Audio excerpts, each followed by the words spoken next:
Buenos días, soy Laura Hernández Esteves, estamos en otro programa más de la radio La Voz Joven. Este es otro programa más de los programas quincenales de Fundoro.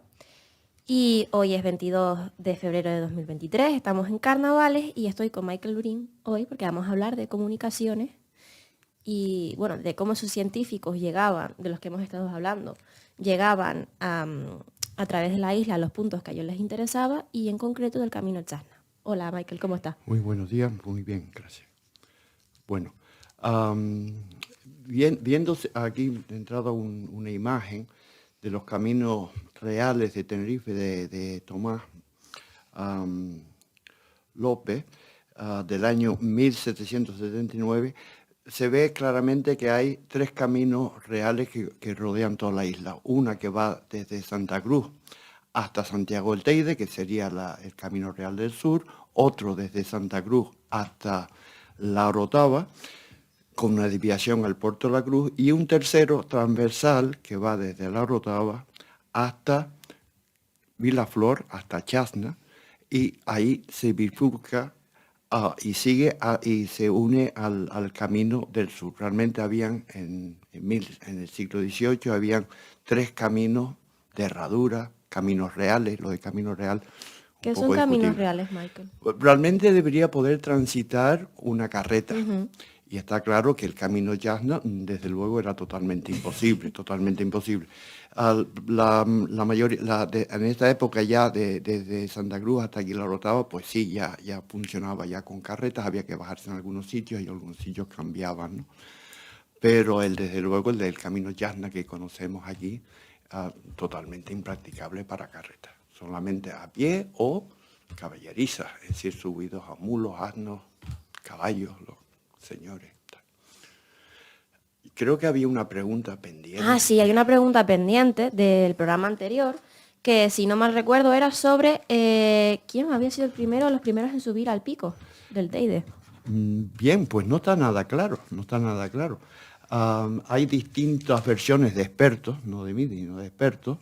Por ejemplo, don Fernando de Orio, recientemente fallecido, dice que el primero fue Toriani en 1584, segundo menciona a Scory, 1626, Edens en 1715 y Feuillet, que es donde él está hablando de Feuillet, en 1724. Después tenemos a don Herrera Piqué, que lo sitúa de la siguiente forma, dice Toriani, Scory, una relación que sale en la historia de la Royal Society, que es de 1448, otro de Robert Hooke en 1676, y la de Edens en 1715. Entonces coloca la de Feuillet como la sexta. Y más recientemente, mi gran amigo, don Nicolás González Lemus, casi borra es decir, rechaza los primeros y indica que el primero sería la relación de los comerciantes de 1646, que son de seis comerciantes que salen del Puerto de la Cruz, hacen el camino Chasna y suben al Teide. De todas formas, esto es muy, muy discutible y es debido a que los primeros textos, sobre todo del siglo XVII, son escritores que provienen del Renacimiento, y los datos que hoy en día exigimos, y desde luego, y se verá después que ya en el siglo XVIII se cumplen todos con el método científico, pues no concretan fechas, no concretan la ruta. Por ejemplo, de algunos que omiten, por ejemplo, de Thomas Nichols, que se calcula que fue entre 1556 y 1564. El recorrido no hay ningún topónimo, pero habla de viñáticos, de barbusanos, sabinas y pinos, bosque de laureles. Pues el que conozca un poco el camino está viendo que están subiendo hacia el Teide. Esto es una obra que se llama The Pleasant Description, la descripción agradable de las islas de Canarias, muy interesante. pero no concreta en ningún momento de que él personalmente hubiera subido al Teide. Con Torriani, que sí dice, él dice que siente, leo literalmente, dice, en aquella altura es excesiva la sequedad, que apremia de tal modo la cabeza, que considero, por aquello que yo mismo experimenté, es decir, Leonardo Torriani, está diciendo que él subió al pico. Lo que sucede es que la descripción que da es un tanto... Sí, solo habla de sequedad, no habla de nada más en concreto. Bueno, y de otras cosas, alguna cosa un poco desconcertante. Edmund Scory, por ejemplo, que es de 1600, más o menos, por el tema de la fecha, hace un viaje maravilloso. Dice, la base del Teide arranca en la villa y puerto de Garachico, desde donde se tarda 2 días y medio en llegar. Y Catatrán, ya está arriba en el llano Ucanca, o en el llano, no indica ni cómo, ni por dónde subió, no concreta nada la fecha, y después la descripción del pico es totalmente errónea, totalmente errónea. O habla de una cima profundísima, lo cual no lo hay, hay. Entonces, el que sí ya, digamos, liga más con nuestras necesidades hoy en día es el que está recogido por el reverendo Spratt en la Historia de la Real Sociedad del Royal Society de Londres, que es de los primeros, digamos, organismos científicos del mundo, con la Academia de Ciencias de París, son más o menos están a la par. Y esto ya habla de fechas, da nombres, la descripción tiene muchísimo sentido. Ya es de fiar. Entonces, podríamos arrancar con que es de espiar de 1646 y hay muchos anteriores, Y desde luego que ya cuando estás leyendo los textos, los lees por segunda, tercera vez, te das cuenta que te están dando pistas de que alguien estuvo antes ahí. Sí. Bien. Bueno, volviendo, ya que hemos respondido a la pregunta, volviendo al tema también de los caminos, estábamos hablando de los caminos reales, de los 3 caminos reales que había, aunque consideramos que Chasna técnicamente no lo es, y sobre que Chasna era el camino que unía La Orotava con Vilaflor, y que por eso somos municipios hermanados. Exacto. ¿Cómo se empieza ese camino? ¿Cómo surge? El camino está claro que es inmemorial. Es muy anterior a la conquista y esto hay que debérselo a los antiguos habitantes de las islas. Ellos eran un pueblo totalmente ganadera, más que agrícola, eran ganaderos, tenían sus hatos de cabra y tal. Entonces, sabemos todos que lo que era el centro de la isla, lo que es las cañadas, era la zona de pastoreo en el verano.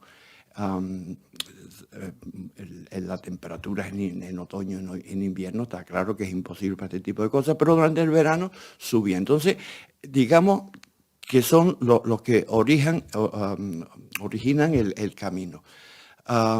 Por este lado, por el lado norte, pues, en línea recta directamente hacia lo que es hoy en día el Portillo, y por el sur, pues desde Vilaflor, desde Chasna, hasta Llanucanca y de nuevo al digamos, lo que es el circo de las cañadas. Hay que diferenciar con el camino. Una cosa es el camino que va del norte al sur y hace esta función con el pico en sí. El pico para la población prehispánica era la casa de Guayota, del diablo, en fin, una cosa mal, pero resulta que digamos, la población española en el siglo XVI, pues muy parecido, es decir, lo del Teide no querían saber nada de subir. Lo que está claro es que el camino de Chasna siempre, digamos que siempre, entre comillas, desde que hay humanos, ha existido ahí. Y parece ser el más sensato. El recorrido del Portillo Guajara es indiscutible, pegado a lo que son las cañadas, y desde esos 2 puntos, pues como que los más casi radicales, están tirando a la costa, pues son lo que forma el camino.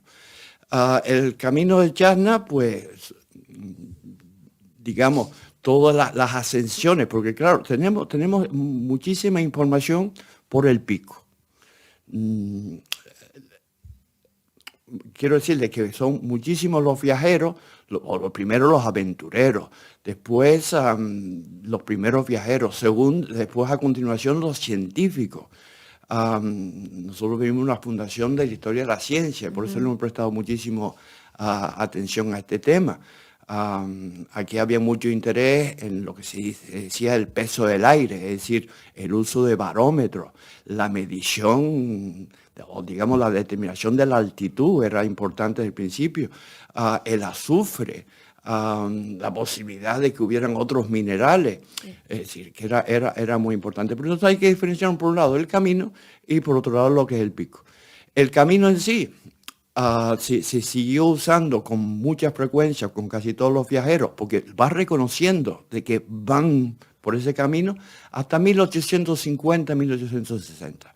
A partir de 1860 ya se abre la vía de la Orotava, Perdoma, la Cruz Santa, y subían por Palo Blanco, y ahí se volvían a entroncar con el camino. ¿Por qué cambian la vía de Chasna a la Perdoma? Porque era la de aquí estaba ya bastante criticada, era muy pendiente, el suelo era lava pura, se resbalaba muchísimo las caballerizas, hay constantes menciones a temas de zapatos, unos con doble suela, otros que habían llevado varios pares de zapatos porque los desgastaban en el recorrido. Y era duro para los animales y por lo visto la vía que lo tengo que estudiar, que no lo tengo un poco abandonado, tengo que estudiarlo un poquito más, parecía que era más llevadero. Y también hay una relación entre Ico el Alto y Granadilla, la Cruz de Tea, que estamos viendo que no van a venir de Ico el Alto aquí la Orotava para decir, para subir, claro. Entonces ya habían otras veredas. Entonces, cuando hablamos de Camino Llana, para nosotros es de la Orotava a Vilaflor, pero esto tiene montones de bifurcaciones. Por el norte, pues se unen, por lo menos dos se unen antes de llegar al Portillo. En el Portillo se separa para ir al Pico y seguir a Guajara, y después de Guajara puedes bajar directamente a Granadilla o a Vilaflor. Y otras. A mí lo que me parece curioso, estábamos comentando nosotros fuera de audio, que los primeros científicos que sabemos que subieron por esa, que tenemos escrito, que subieron por el camino Chasna, sabemos que iban por el camino Chasna por la toponimia y porque iban hablando de los pisos de vegetación de forma no consciente, pero sin saber que gracias a eso íbamos a ser conscientes de que iban a ir subiendo, o por dónde iban subiendo en cada momento. ¿Nos puedes comentar algo de eso, Michael? Sí, encantado. Es un poco el objetivo principal. En el relato de J. Edens, que leyéndolo bien y viendo la fecha de publicación, se ve que fue un encargo de la Royal Society para poner en orden ya en ese momento. Él realiza la ascensión en 1715 y se publica en 1716, es decir, enseguida, ipso facto. Y incluso el último párrafo del texto, él explica que lo ha escrito apresuradamente porque le están esperando, y se entiende que salió del puerto de la Cruz un barco rumbo a un puerto inglés para llegar la carta a la Royal Society. En esas épocas, es decir, escribir algo en un año y que se publica el año siguiente es una velocidad tremenda. Y entonces, este texto, el de J. Edens, ya te digo, de 1715, es muy interesante porque nos da la toponimia. Después hablaremos de algunos que los que van describiendo el paisaje y los que lo conocemos un poco, pues vamos reconociendo lo que después llegó a ser pues, los pisos de vegetación, con todos los cambios y con todo lo que ha sucedido. Pero les voy a leer un poco lo de Edens. Dice, a las 2 llegamos a un lugar llano que los españoles llaman el Dornajito en el Monte Verde. Llamado así, me supongo, porque un poco más abajo de esta llanura hay una profunda hondonada en cuya parte más alta se haya situado una roca, un conducto de madera a través de la cual corre agua muy límpida y fría. En este punto siempre se paraban para coger agua fresca, dar agua a raudales a las bestias, a los animales, y era como el primer descanso. A las 3 ya sigue esto, a atravesar un camino que a veces era bastante llano y otras muy escabroso. Llegamos a una pequeña cruz de madera situada a mano izquierda, que los españoles llaman la Cruz de la Solera. Y aquí nos damos cuenta de que el señor Edens lo que estaba era explicando cosas, porque nos explica el topónimo. Una solera es una vara larga con un agujero en cada extremo que los españoles utilizan para arrastrar madera, atado a una punta a la madera y la otra a los bueyes. Esta cruz está hecha con un trozo,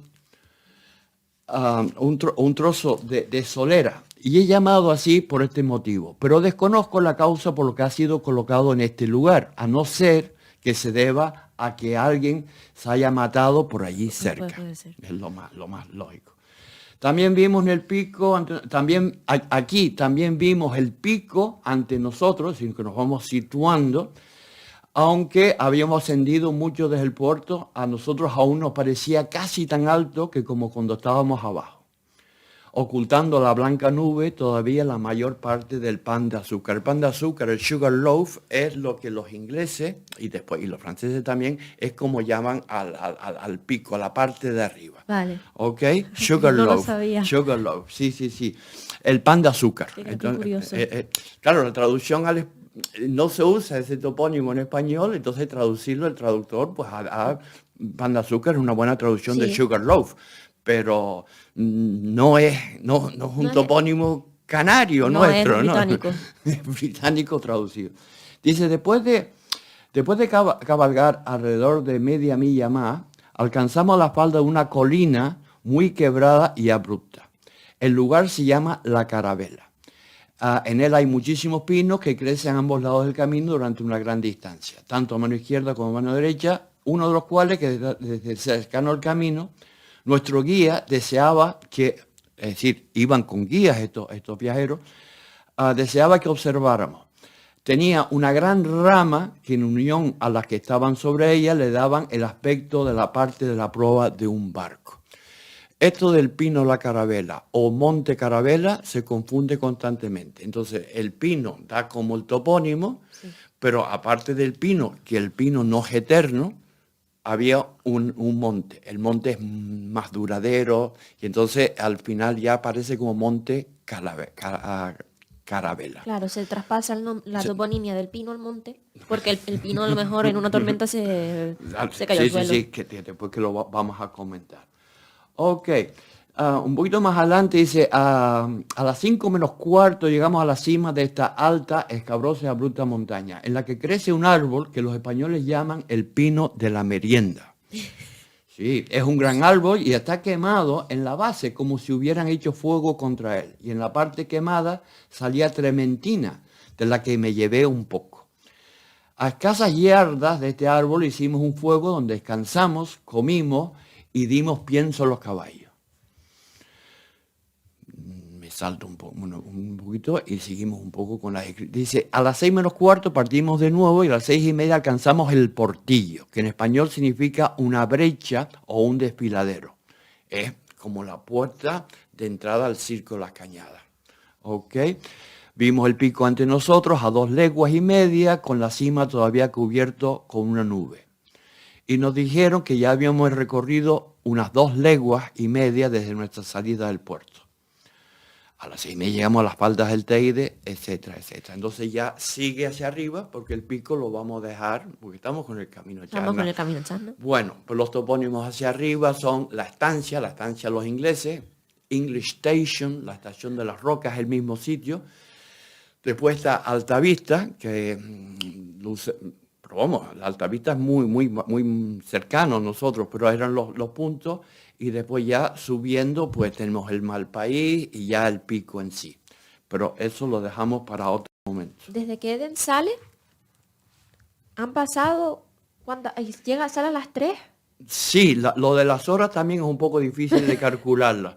No, pero la idea era salir, básicamente es salir temprano de aquí del valle para llegar a las faldas del Teide Antes de que anocheciera.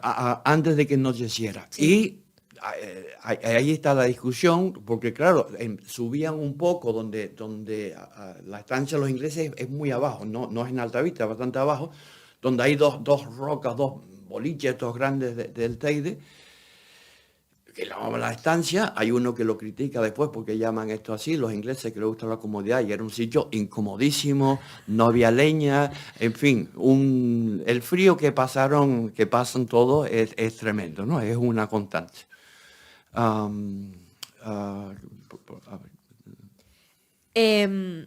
Estábamos hablando del el tema de las horas, cuánto había pasado. Claro. La idea es eso, era como una jornada, Vale. una jornada para subir, una jornada para bajar. En menos de 2 días era muy difícil. Entonces se pernoctaba ya en el Teide, con Vale. el frío. Perdón, disculpe por el despiste. Y otra cosa, llegaban a recibir correo. Esto es ya mucho después, y esto es Piazzi Smith. Piazzi Smith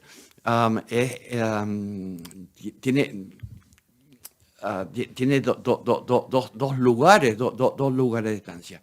La primera está un mes y pico en Guajara, en el paso de Guajara, y ahí recibía la cantidad de cosas que sucedieron ahí, son tremendas. Piazzi Smith es 1857. Gracias a él, Canarias se hizo famosísimo, el Teide se hizo famosísimo en el campo de la astrofísica. Y transportaron telescopios grandísimos para la época, en fin, toda una aventura. Y después se traslada, después de un mes y pico en Guajara, pasando bastante penalidad, se traslada a lo que es hoy en día Altavista. Es decir, la primera construcción de Altavista se la debemos un poco a Piazzi Smith, es decir, organiza aquello un poco. Yo después contaré un poquito de Piazzi Smith en Altavista. Siguiendo un poco con los viajeros, Luis Feuillet, que es importantísimo. Nosotros en Fundoro le hemos dedicado toda una habitación a la figura de Feuillet. Para muchos es el primer viajero científico, y sin duda el primer viajero científico enviado por una institución como la Academia de la Ciencia de Francia, con todo un listado de tareas a realizar. No a venir a buscar anécdotas y cosas, sino a hacer cosas. A situar el meridiano del Hierro. Es decir, era importantísimo en esta época la longitud y la latitud de los sitios. Era un heroísmo lo que ellos lograron hacer. Hoy en día dicen, no, se equivocó por no sé cuántos grados. Vamos a ver, los conocimientos tanto de matemáticas, tanto como de instrumental, y después las dificultades de viajar, por ejemplo, al Hierro, bueno, tuvieron que movilizar media Canarias para poder ir vía La Palma, una cosa muy complicado y muy apretados de tiempo, Entonces, viene a buscar la longitud y latitud del meridiano cero en el al Hierro. programa que tenemos con Miguel Ángel, creo. Sí. Sobre Feuillet y los meridianos. El meridiano.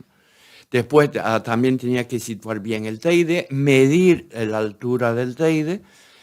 Es decir, vino ya con todo un menú de cosas que tenía que hacer. Y entonces, como aquí está escrito por Herrera Piqué, la ascensión del Teide Feuillet fue la sexta de las conocidas. Ya le digo que hay gran debate con esto. Y nada, los topónimos que menciona de nuevo es el Dornajito, la frondosa región del Monte Verde. Aquí observamos que terminaban las nubes tan espesas a través, es decir, las nubes son una permanente, el momento en que salen de las nubes. A este sitio le llamamos Los Charquitos, es otro topónimo, en el Pinar. Después menciona el Pino La Merienda, la Carabela y llega al Portillo. y en el último tal llega a las faldas del Teide. Feuillé no llega al pico, pero sí lo hace su ayudante Berguín. Entonces ya tenemos ya datos del Teide con los datos barométricos. Es decir, todo lo de Feuillé vino con un instrumental bastante interesante para la época.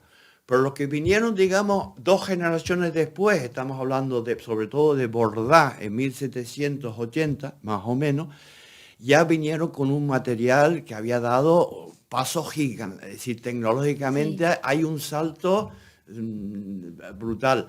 El dominio, no es que viniera con calculadora, pero el dominio que tenía la trigonometría ya había cambiado mucho, ¿no? Entonces, a Feuillé hay que reconocerle su labor, interesantísimo. Que estos eran todos terrenos, es decir, al mismo tiempo describe plantas, las dibuja, describe minerales, describe la zoología, tiene unos perenquenes preciosos, estudia el lagarto de Tenerife, es decir, ya a partir, digamos, al final del 18 ya astrónomos, botánicos, mineralogistas, ya no son estos todoterrenos, es decir, es un todoterreno, es decir, un auténtico sabio. Y de astronomía era un total crack. Darse cuenta que él estaba cogiendo medidas y al mismo tiempo había una persona en París haciendo exactamente lo mismo, porque el tema era, tenían que dominar lo que ellos llamaban los relojes. Nosotros pensamos en el reloj de pulsera, no, estos eran unos relojes que funcionaban en el observatorio de París o en Greenwich o de los distintos países, y después tenían unos cronómetros en los barcos muy protegidos de la humedad, del vaivén, y en fin, hay un encuentro en el puerto de Santa Cruz que se encuentra Borda y James Cook y se dan la hora. Dice, bueno, se dieron la hora. Bueno. Comentar que creo que en el Centro Teléfono Bravo hay uno de estos relojes famosos en exposición. Ajá. Pues sí, estoy obligado a hacer una visita de nuevo al centro, que hace tiempo que no voy, con otros ojos, buscando otras cosas. Relojes son míticos, el Harrison, el Berthold de los franceses, el Harrison de los ingleses. Los ingleses tuvieron durante años, que esto lo escribe Dava Sobel, un concurso muy premiado para al que lograra hacer el instrumento que fuera capaz de dar estas horas para poder hacer todos estos cálculos. Siguiendo un poco con algunos de los viajeros que pasaron por aquí, bueno, uno que estuvo aquí muchos años, el doctor Thomas Heberden, él envía tanto bloques de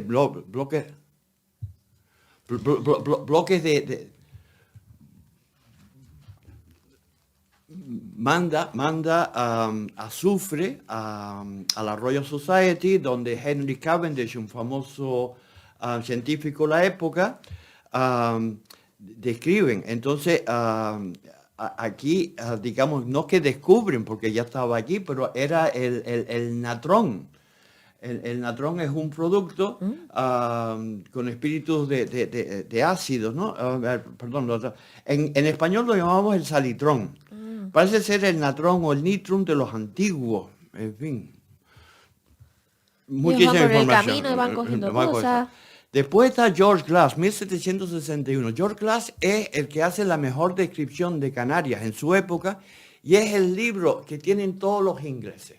Todos los ingleses que vienen, científicos, viajeros, aventureros, o los tenían los propios barcos, estos libros, ¿no? Entonces él describe las 7, 8 islas, porque describe bien a la Graciosa, la describe muy bien. Incluso, por ejemplo, de navegación da muchas pistas, como ir de Lanzarote a La Palma. Claro. Es decir, ya no es simplemente de cabotaje, sino... Bien. Entonces él describe todas las islas. aquí nos suena pues un poco los laureles, las sabinas. Aquella senda era demasiado empinada para subirlo a caballo. Dice, la estancia de los ingleses, así llamado supongo por algunos ingleses que descansaron aquí en su expedición de subida al pico, porque nadie hace esta excursión sino los extranjeros y algunos pobres de la isla que se ganan el sustento cogiendo azufre. Que eso es otra cosa importante, que es toda la gente de la isla que subía con ellos o que ya subía por otros motivos, sin tener... Y de los que no sabemos nada o muy poco. De lo que sabemos muy poco. Entonces, están por un lado los que recogían el azufre, trabajo penoso, trabajo desagradable donde los hubiera. Eso es un colectivo. El otro colectivo es el colectivo de los neveros, el hielo. Entonces, encima de Altavista está la cueva del hielo. Había que subir al final del invierno, de las nevadas, para llenar aquello de nieve y de hielo, tenerlo cubierto, y después tenía una serie de depósitos escondidos, por supuesto, escondidos porque era como una mercancía por parte de las cañadas, y donde habían cuevas y eso. De esto hay poca información de las personas, lo que sí hay es información de los sitios. La cueva del hielo era un sitio que todo el mundo visitaba, porque estaba en el camino, y se han ido descubriendo o redescubriendo dónde estaban los distintos neveros, distintos depósitos. Pero estamos hablando de un trabajo tremendo de tener que ir arriba, traer hielo, bajar rápidamente aquí a la Rotava o incluso a Santa Cruz. Y estos lo usaban más para hacer sorbetes, para tomar, para tomar los licores fríos. Ah, claro. Es decir, una cosa de la... O sea, quien te compraba el hielo era... Sí, no era para el pueblo llano, era para el pueblo llano, era un producto totalmente de lujo, ¿no? Un proyecto de lujo. Después de Glass entramos en un periodo de que hubieron expediciones, no tanto a Canarias, sino al resto del mundo. Y casi todos, vamos a ver, salían las expediciones, estas expediciones de largo recorrido, salían tanto de Inglaterra como de Francia, y o paraban en Madeira o paraban en Tenerife. Y esto era para agua, fruta, verdura fresca, todo lo que pudieran conseguir de evitar el escorbuto. Sí, no, y todo lo que podían conseguir de carne, es decir, aves de corral, huevos, las aves pues las llevaban y las tenían pues criando para tener. Era un trabajo difícil. Y lo que rentaba era el vino. Entonces, el vino era un premio. Viajar en estos barcos era duro. Es decir, son espacios muy reducidos, ninguna privacidad, constantemente húmedos o mojados. Es decir, entonces el vino o los distintos menjunjes que hacían con el vino o con el aguardiente, era un poco lo que calmaba un poco las tripulaciones. Estamos hablando de viajes, por ejemplo, de vuelta al mundo. Entre una que tenemos aquí, es el viaje en búsqueda de la Perú. Es decir, la Perú pasó por aquí también 10 años antes. Para fortuna de los franceses, descarga en Cantón, en China, gran cantidad del material que ya habían recogido, y esto viaja por tierra hasta Francia. De ahí salen hacia el Pacífico Sur, están en Australia, hay documentación, contacto con los ingleses que están ahí, y desaparece el barco, o los barcos desaparecen. Es decir, tuvieron una serie de infortunios, y creo que es la isla de Vanikoro, es decir, una isla perdida donde se estrellaron y ahí se perdieron. A los 10 años los franceses lo tomaron, Napoleón fue a la cabeza de ellos, como, es decir, ¿qué les había pasado? ¿Qué les había sucedido? Entonces pasa por aquí una expedición y tenemos el texto de un tal la Villardier, que de nuevo nos menciona, dice, después de atravesar hermosas plantaciones de viña, en medio de castaños, especies nuevas de laurel. Entonces pasa Termófilo, va pasando al Monteverde. Claro. No me dice los topónimos, pero te lo dice. Pero me lo está diciendo. Y esa es la suerte de los pisos de vegetación que tenemos en Canarias también marcados, que cuando leemos textos de este tipo es como, vale, va por esta altitud, va pasando por esta altitud y es como muy fácil de identificarlo. Claro. Aquí hay textos que yo leí hace 30 años, pero ahora los leo con otro, con otro carácter, ¿no? Con otro carácter.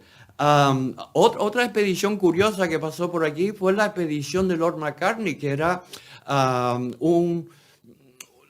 enviados a China. Es decir, a los chinos y a los japoneses, los europeos siempre hemos intentado meternos ahí. En Japón tuvieron algo de éxito los jesuitas, pero por su dominio de las matemáticas, porque encontraron que los japoneses y los chinos tenían, digamos, un vacío con las matemáticas, las altas matemáticas. Entonces, una forma de irlos ganando.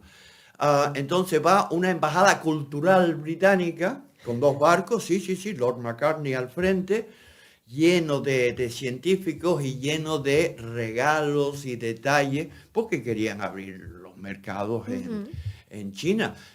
Digamos, este fue el primer paso, digamos, de obtener Hong Kong, que después se devuelve en el año 96, es decir, se consiguió una cesión de 200 años. Sí. Pero los chinos lo recuperaron, es decir, cuando cumplió el alquiler, Sí. pues lo recuperaron, pero sin ninguna piedad. Es decir, no. Entonces, aquí están hay 2 relatos. Uno es el de John Barrow, que era el secretario de Lord Macartney, y George Staunton es el otro, que era un botánico. El de Barrow dice, en vano nuestros amigos nos aseguraron que la estación no era favorable para ascender al pico. Esto lo pasaron muy mal, muy mal. Porque se empeñaron en subir en Se empeñaron invierno. en subir en invierno.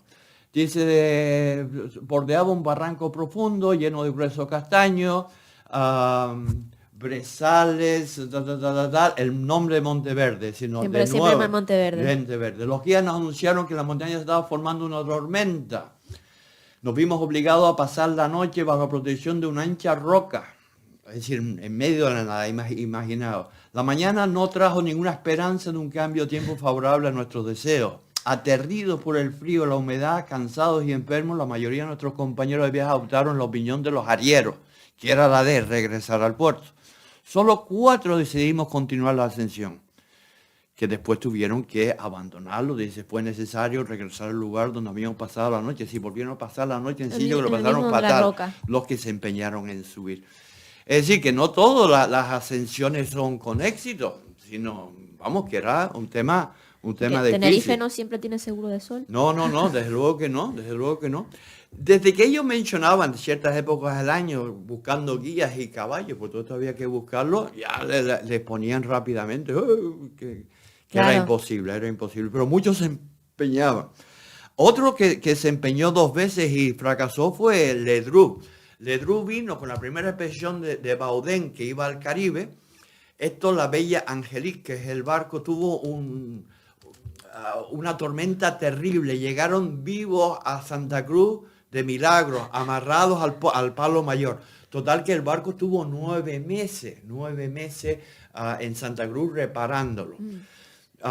Entonces Ledru tuvo tiempo. Entonces él subió 2 veces, dice, de nuevo en diciembre, el 19 de diciembre del 96. Baudin emprendió el viaje al pico acompañado por A pesar de la aspereza de los caminos del frío, el viento y nieve que encontraron a 2000 metros de altura, estos intrépidos viajeros llegaron al pie de la cima, que claro. Pero a pesar de todos sus esfuerzos no pudieron. Ya, porque subieron en diciembre, que también. Dice, durante nuestra primera estancia en La Rotava, es decir, Ledru tuvo tiempo de estar en Santa Cruz, de estar en La Rotava, de estar en la laguna. El 15 de febrero Legros siguió. Legros había venido un viaje anterior, se quedó, terminó siendo cónsul, también fue jardinero del jardín botánico. Todos eran gente bastante preparada, Y entonces el 15 de febrero, Legros y yo subimos por el Durazno, a las 7 de la mañana, provisto de víveres para todo el día, con la intención de llegar al pico. Nos dirigimos hacia Monteverde, sí, que forma una cordillera.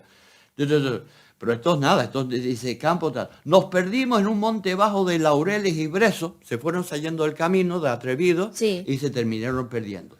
Finalmente llegamos al pie de la montaña y empezamos a subir hacia cima, pero a las 3 de la tarde solamente habíamos escalado 2 tercios. El resto era una peña cortada a pico y casi desnuda, de donde salen a decir. La prudencia no nos permitía ir más lejos. Entonces descendimos y volvimos al Durazno por el camino ordinario que conduce... Bien. Es decir, fracasado. Alejandro de Humboldt. Alejandro de Humboldt es enorme el relato, y al salir de la Villa de la Orotava, y lo primero que menciona es el Monte de los Castaños, nos proveemos de agua, el pino de Don Najito, doy la vuelta a la hoja, Monteverde, la Carabela lo menciona. Y aquí me menciona, lo he encontrado en otro sitio, la roca de la gaita o de la galleta. Pues ya he encontrado escrito galleta. Lo de gaita no me sonaba, no me cuadraba. Y he encontrado galleta hace 2 o 3 días y ya me gusta más. Y el Portillo, desde luego es arriba. Hay un topónimo que sale después que es la Gruta del Pino. Puede ser que sea esto, muy cerca del Portillo. Los llanos de Retama. Y como sabemos que en el viaje de Humboldt, después de subir al Teide, después de subir a varios picos en los Andes colombianos y ecuatorianos, empieza, digamos, a hablar ya de los pisos de vegetación. A Humboldt le debemos una cosa que universaliza la geografía. Que la geografía no es una cosa particular de aquí, de allí, sino que se repiten los patrones. Entonces, los pisos de vegetación bien creados por Humboldt. Pero él había leído mucho, hemos visto textos anteriores que nos están describiendo. Exactamente lo mismo. Exactamente lo mismo, él simplemente le pone una orden, le pone unos criterios. Una altitud. Una altitud, exacto, una altitud. Y después es corregido por von Buch en el año 1815, que viene con Christian Smith, que le corrige. Ellos vinieron con más tiempo, de nuevo con más información, venían enviados, es decir, von Buch era un discípulo directo de Humboldt, y le corrigen y ya queda la cosa cada vez mejor, pero después se ha ido mejorando. Para los pisos de vegetación, claro, hay que ver los sitios también en verano, en las distintas estaciones, claro, porque puedes ir en una época en que no hay nada.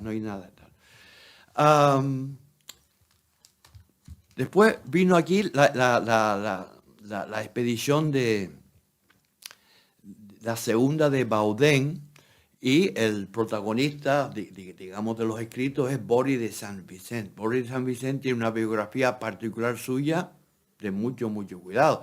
Él estuvo en la expedición de Napoleón en Egipto, que se llevaron muchas cosas. Los franceses llevan sus cosas. Se llevaron sus recuerdos de sus souvenirs de Egipto y muchísimas cosas, la piedra Rosetta, por ejemplo. ¿No? Y entonces esto, el viaje este se desbandó en el Océano Índico, en la isla de France. No me acuerdo ahora exactamente cuál es ahora el nombre de la isla, ¿no? Ahí se desbandó. La idea de este viaje era dar la vuelta a Australia. Al dar la vuelta a Australia se encuentran con Matthew Flinders, que pasó también por Tenerife, y se encontraron ambos, potencias, ingleses y franceses, cartografiando la costa de Australia. Las costas de Australia. Los dos dieron las vueltas completas. Hay zonas en lo que es hoy en día el estado de West Australia, es decir, la Australia Occidental, la que mira al Índico, que si vamos a un mapa, no hace falta que sea muy detallado, sino un mapa pero que tenga información, empezamos a ver un montón de nombres franceses. Sí. Entonces hay un sitio que se llama Encounters Bay, en la bahía del encuentro. Ahí es donde se encontraron. Los franceses, es decir, hay un parque nacional de Perón. Perón era uno de los viajeros. Hoy en día el parque nacional, como parque nacional de una cosa enorme, tal cual, el parque nacional de François Perón. Es decir, tiene el nombre del francés, el primero que lo ha visto. Es un viaje apasionante, los dos, las penalidades y, claro, la inmensidad. Australia es una cosa enorme, enorme.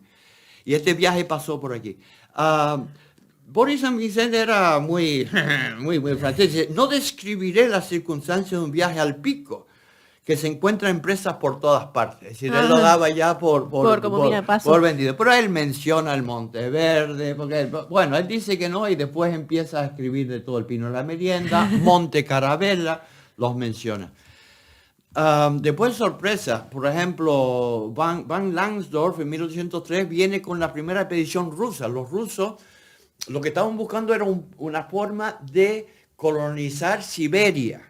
Ellos lo hacían a pie, es decir, mandarte a Siberia es una tradición vieja rusa, te mandan a Siberia. Pero si querías colonizar, si querías crear factorías, desde tiempo estamos hablando de pieles y de descubrir aquello, había que llevarle las cosas de otra forma. Entonces hacen el recorrido Atlántico-Pacífico, suben, usan las Islas Marshall como si fuera un punto estratégico, sí, y hacen 2 intentos de atravesar el estrecho de Bering, porque la intención era volver por donde hoy en día ya con el problema del cambio climático ya se empieza a poder viajar por encima del podo ártico. Bueno, están aquí un par de días, lo típico, que es agua y tal cual, y Langsdorff, que era un naturalista que iban con ellos, es el que nos pone el texto de Cordier. Cordier es uno de los medidores, subió 2 veces. Yo creo que lo de Cordier es simplemente no son unos informes que yo no las encuentro, digamos, o no he podido estudiarlos a fondo. Pero Langsdorff, pues, se ve que los tiene a mano, alguien se las dejó y menciona su viaje y sobre todo sus medidas, ¿no? Es muy, muy técnico de la subida. Como hemos mencionado antes, Von Buch, 1815, con Christian Smith, que muere al año siguiente en una expedición al Congo, que cayeron como moscas. La tumba del hombre blanco en la zona esa del Golfo de Benín. Que es lo de los bronces de Benín y toda esta historia. Sí. Vale. Bueno. Entonces, ellos suben, yo no voy a estarles hablando más, pero aquí vuelve a hablar de gaita, carabela, etcétera, etcétera. Gaita puede ser una mala traducción de galleta, probablemente. Sí, posiblemente, debe ser galleta. Pero esto es lo que te quiero decir. Tuvimos el honor de saludar a la señora Hammond, una escocesa, en la cima del pico, como la primera dama que jamás lo hubiera hollado. ¿Una señora escocesa fue la primera en subir al pico? Sí. En 1815, Mrs. Hammond con H, subió al pico con Von Buch, Christian Smith, los acompañaban, porque incluso menciona de que de repente había un montón de gente. A ver, de repente Uberbooking aquí en el Teide. Sí. A ver, ¿dónde? A ver si lo marqué por aquí. Bueno, por aquí ya me estoy perdiendo. Todos saludándose entre ellos. Sí, bueno, está por aquí en algún lado. Qué bueno, Michael, ahora hablando del tema, de que al principio decíamos que era la forma del tema de la transhumancia del ganado, porque iban arriba a pastar, pero también porque Vilaflor dependía jurídicamente de la Orotava, tenían que estar conectadas. Sí.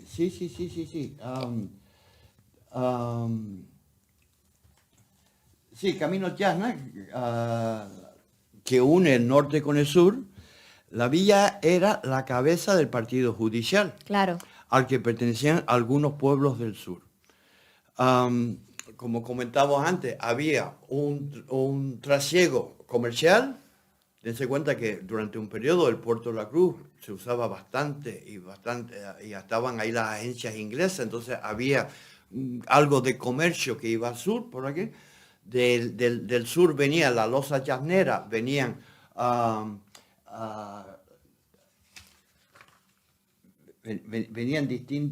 distintos productos agrícolas, como mencionamos, grano, higos.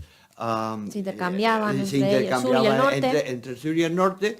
Y como bien les dije, con Piazzi Smith, cuando está en Guajara, lo menciona, que constantemente había un trasiego de vamos a llamarlo, funcionarios.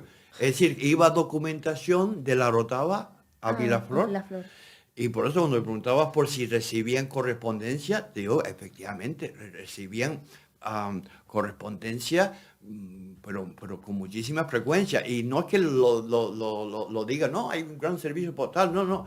Ayer recibimos, es decir, este tipo de comentarios en el texto, nos ha llegado, dice que esto que ha caído del cielo. Entonces, había muchísima conexión. Y otros viajeros que pasaron por ahí, pues Dumont d'Urville va 2 veces. Hay uno que quería comentar una cosa. Allison.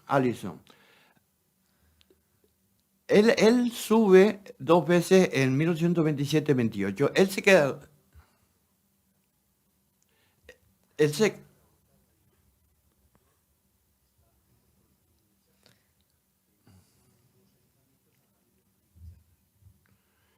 Bien. Allison sube entre el 1827 y 28. Él se aloja aquí en La Rotava en el convento dominico. Algunos dicen el reverendo Allison. No, de reverendo no se quedaría. Él es un chico joven con problemas asmáticos que se cura aquí y sube 2 veces. Entonces, él cuenta que el pino de Dornajito, que ahora lo vamos a explicar, Sí. es decir, hubo una aluvión aquí terrible en el valle el 7 de noviembre de 1826, es decir, él sube al año siguiente de este tremendo aluvión, que destrozó completamente el valle y da la configuración de barrancos que todos nosotros conocemos ahora y nuestros antepasados más recientes. Yo no le había prestado nunca atención a qué fue lo que sucedió arriba en las cañadas. Entonces, por lo visto, arriba fue terrible, según información que da Aubert. Aubert fue el compañero de viajes de la primera estancia de Sabino Berthelot aquí. También viviendo aquí en La Rotava, fueron los que montaron el liceo, ese colegio que intentaron montar ellos en los principios de los años 20. Y él le pasó información a este Allison. Y entonces en su ascensión, dice, aunque el árbol estaba parcialmente destruido, todavía llegó a tiempo de medirlo. Y está diciendo que el pino del Dornajito tenía 128 pies, que es traducido a 39 metros de largo, bastante grande, y tenía 30 pies, que son 9 metros, 10 metros de circunferencia. Bastante ancho Bastante también. grande. Es el pino gordo de Vilaflor. Pues este dato, pues suficiente, ¿no? Es decir, encontramos... Allison se dedicaba más a la meteorología, pero claro, de repente te encuentras este pequeño sándwich en medio y dices, pero qué maravilla, me estás diciendo que el aluvión, digamos, destrozó el pino del Dornajito, el pino que tanto hablaban los viajeros anteriores, Sí. pero has podido medirlo, has podido verificarlo. Antes de que el aluvión lo... Antes de que después ya De lo cortaran, claro. de que lo picaron menudo y lo quemaron. Muchos de ellos hablan de la deforestación.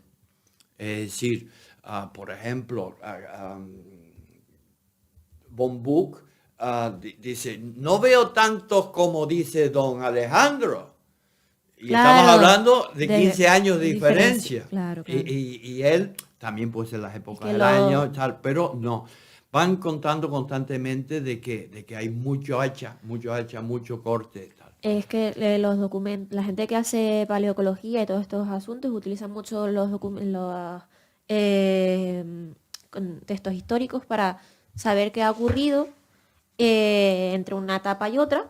Por ejemplo, el tema de deforestación, o si, por ejemplo, se usa, hemos hablado mucho de toponimia hoy, se usa todo lo que sea, haya tenido nombre de laguna o de cañada, para ir a buscar, hacer prospecciones, para buscar semillas antiguas o polen, y así se puede estudiar la flora que había antiguamente. Entonces, la ciencia al final tiene que ir unida a la parte histórica, porque te da un montón de datos muy interesantes para poder seguir haciendo tus investigaciones. Y esta es la relevancia de todos los textos que nos has traído hoy. Sí, estos textos los tenía, digamos, los había leído y claro, uno los va leyendo, claro, durante un largo periodo de tiempo, entonces no le prestas atención a una cosa, a otra sí, porque vas buscando... Según lo que vas buscando tú, depende de lo que vayas buscando, te Claro. llama más la atención una cosa u otra. Claro, y entonces ahora vuelve. Pues, vamos a coger, sí, vamos a decir 4 cosas del camino Yasna y tal cual. Entonces, claro, alucina porque empieza a encontrar otras cosas, pero este dato que bueno sería para fulanito. Esto se lo tengo que comentar con no sé quién. Es decir, tienen muchísima información, pero claro, no están puestos de una forma sistemática. Claro. Entonces, es un trabajo de chino. De investigación. Tú estás viendo que uso mucho el lápiz rojo, Sí. porque si no... Es que, bueno, la gente que lo vaya a ver con vídeo está viendo que Michael está pasando un montón de páginas, pero por audio Michael tiene una funda llena de impresa de textos que se ha ido encontrando y tiene posis y está totalmente subrayado, pero que muy bien. Bien, y ahora ya yo creo que por cerrar, ¿no? Sí. Por cerrar. Bueno, antes de Sí, nada, sí. comentar, ¿tienes la pregunta para el próximo programa? ¿Se te ocurre algo o tienes...? Bueno, yo creo que yo sé quién viene la próxima vez. Entonces, a mí lo único que se me ocurren 2 cosas. Uno, o que nos explique la física cuántica en 15 palabras, o que nos explique lo del gato. Ah, lo del gato de cierto señor con una caja, vale.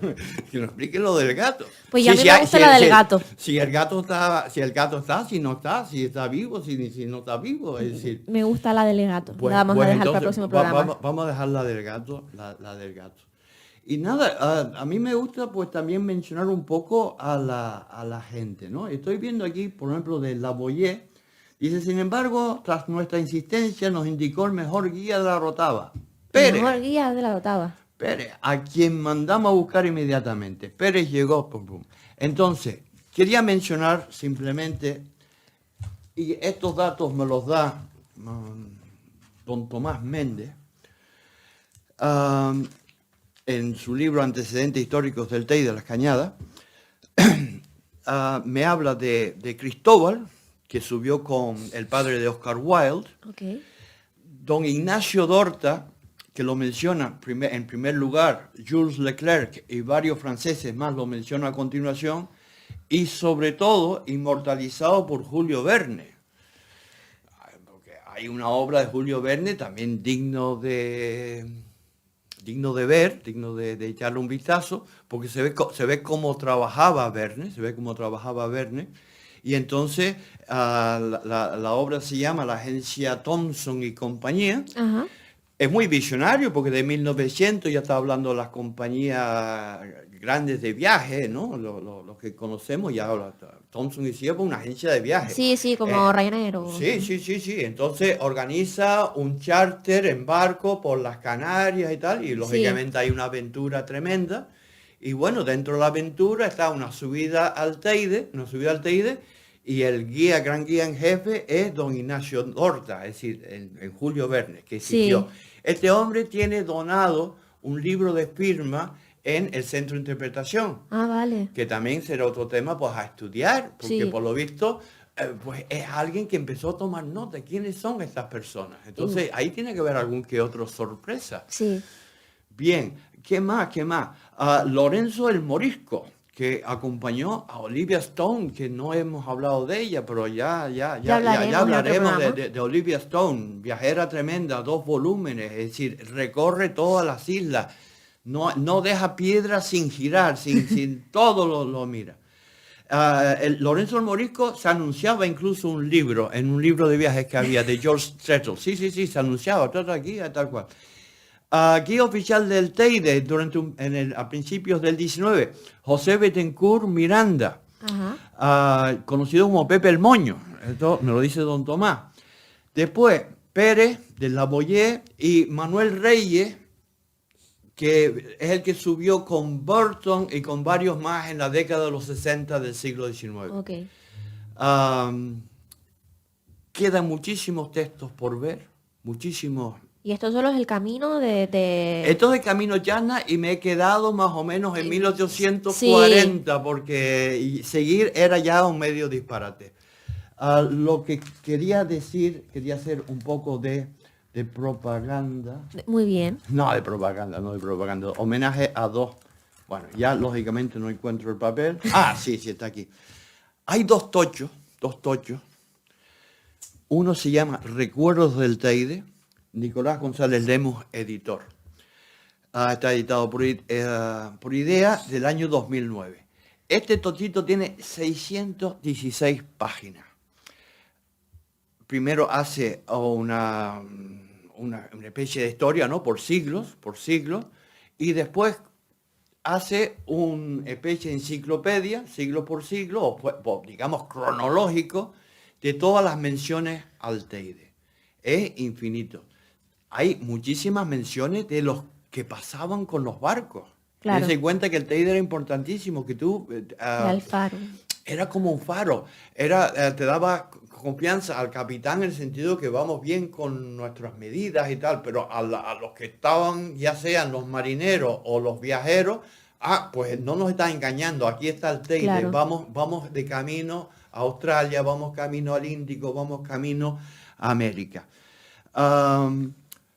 Ya le digo, 616 páginas, un auténtico tocho, pero claro, con una cantidad de información que me supera. Y la otra obra que quiero mencionar es La medida del Teide, de don Juan Tous Meliá. Esto es un libro de 2015, que tiene 686 páginas de letra menuda, una cosa enorme. Y como dice su título, La medida del Teide, es decir, él se mete constantemente con el tema de las medidas. Entonces es un libro muy científico, pero claro, coge también a muchos viajeros y muchos comentarios. Estos dos libros son... Están en la biblioteca de Fundoro. Sí, O sea, que quien quiera puede ir a que le interese, bueno, lo necesite para un trabajo. Pues puede ir a consultarlos ahí, ¿de acuerdo? Entonces, he hablado de los guías, de los que han escrito. Un recuerdo para José Antonio Delgado Luis, que es, digamos, de los primeros traductores, sobre todo traductores locales, que tuve el placer de conocerlo en los años 80. Vamos, alguna aportación ha hecho, sus traducciones. Tiene 25 libros dedicados a traducciones de viajeros. Claro. Es un... Otro tocho. Son 25 libros. Es el que traduce a Bernot, es el que traduce a Boris Saint Vincent, a Von Buch, en fin, infinito. Después varios con relatos cortos, todos dedicados. Entonces también quería mencionarle a él. Nada. Súper interesante. Que los dos municipios están hermanados. Exacto, que los dos municipios están hermanados, el de Vilaflor y La Orotava. Hicieron el Ayuntamiento de La Orotava y el de Vilaflor hicieron una especie de acto, uno en La Orotava y otro en Vilaflor, Sí. para conmemorar que ese camino que los une. Sí. Y comentar que el programa de hoy ha sido muy interesante y que seguiremos hablando de otros caminos que otros científicos han utilizado durante muchos siglos en Canarias y que de todas estas descripciones que nos han traído Michael. Así que muchas gracias, Michael. Gracias a ti, Laura. Gracias a la radio joven. Y adiós, y está Tommy en camina, que no se me olvidó comentarlo.